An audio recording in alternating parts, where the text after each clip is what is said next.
All right, got out the flex ramps, testing out the flex in the Jimmny. Now that I got my longer extended travel shocks, longer springs, I got some caster correction completed, and I also lengthened the front panhard bar a little bit, and it's flexing really nice. So that front tire is fully tucked up in there. Not hitting the bump stop yet, but tucked up pretty good. We got a couple more inches we could go. In a real extreme scenario, this is as much flex as I could get out of it and get the e-brake set.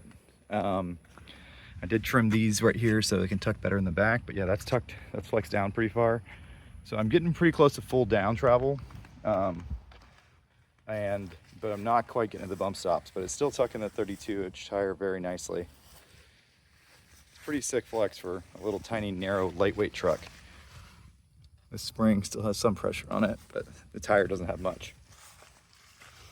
I'm not accounting for tire flex with this. I'm measuring from the top of the rim to here with the straight edge and a level, and these are the measurements so far. So neutral was 11.4, it got down to 15.4, and it got up to 7.5. So I'm going to redo these first measurements with the ramps in the other corner because I don't think I was anywhere near full flex. But this is looking pretty good for a mostly stock little Japanese baby truck. If you look at the bump stop, you can see this one can go up about another 2 inches before it hits the bump stop. The front bump stops are dropped 1 inch, so definitely worth dropping them because you're not losing any flex. And this bump stop, probably another 3 or 4 inches away, so I didn't drop the rear bump stops at all. So you'll never hit those in a flex scenario in the rear, but you might hit them if you've got passengers in the rear and you're driving fast over some loops. Pretty sick though. Very cheap setup. $100 for all 4 shocks. Very cheap springs. These springs, by the way, are supposed to be 2.5-inch springs. I don't recommend them. I'm only getting about 1 3/4 inch of lift out of the spring, so I have springs all the way around and then different size spring spacers on top to level it. So one reason you do this flex testing isn't just to get the numbers, it's also to look for potential issues. So you can see that my tire is getting really close to the shock perch up there. Now there's plenty of metal I can grind off of that, or I could put wheel spacers. Probably just going to grind it. It used to get close to that side. I lengthened the panhard bar and shifted it that way. So now when it's flexed up here, it's pushing the axle farther that way, which is making that tire get close.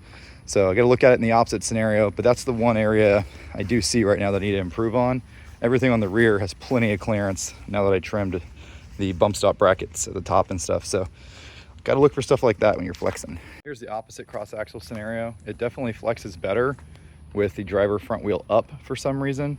The springs are pretty different lengths, and obviously the panhard bar is putting different pressure, so that's not real surprising that it's different, but let's see how close this is to rubbing the shock tower.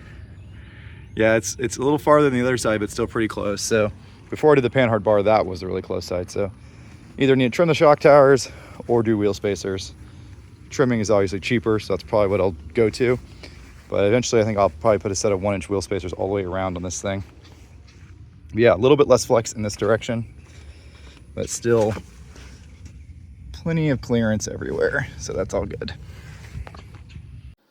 So I did some flex testing, as you saw, with my Jimmny 1998 jb23w. I've got about 3.5 inches of lift overall. It's more like 4 in the front, 3.5 in the rear, but it's around 3.5 inches of lift. My springs are squatting a little bit since I installed them, so not great.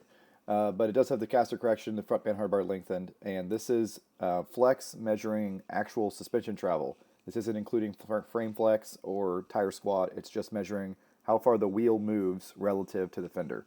So what I do is I take a bunch of measurements flat from the top of the rim to a mark on the fender, and then I put it in a flex scenario. So this is driver's front up.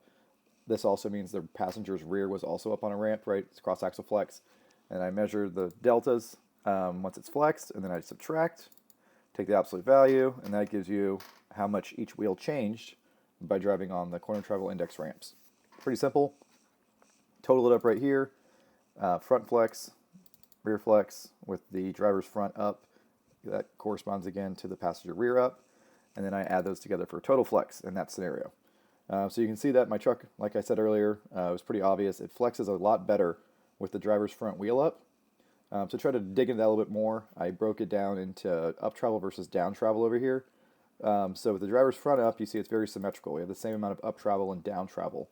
However, with the passenger front tire up, we lose a lot of up travel. And my current theory is that it has to do with the interaction between pushing the panhard bar.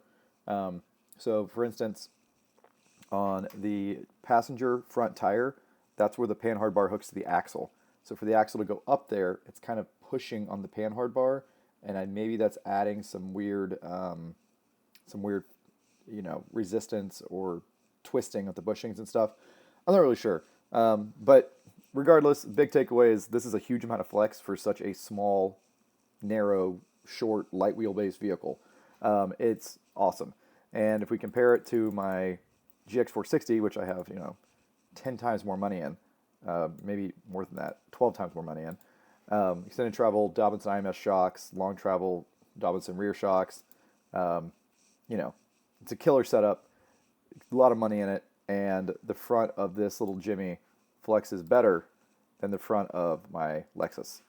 Significantly better. Now the Jimmny has no sway bars. I removed the front sway bar, didn't have a rear, so that's something. But the GX460 has KDSS, which kind of disconnects the sway bar.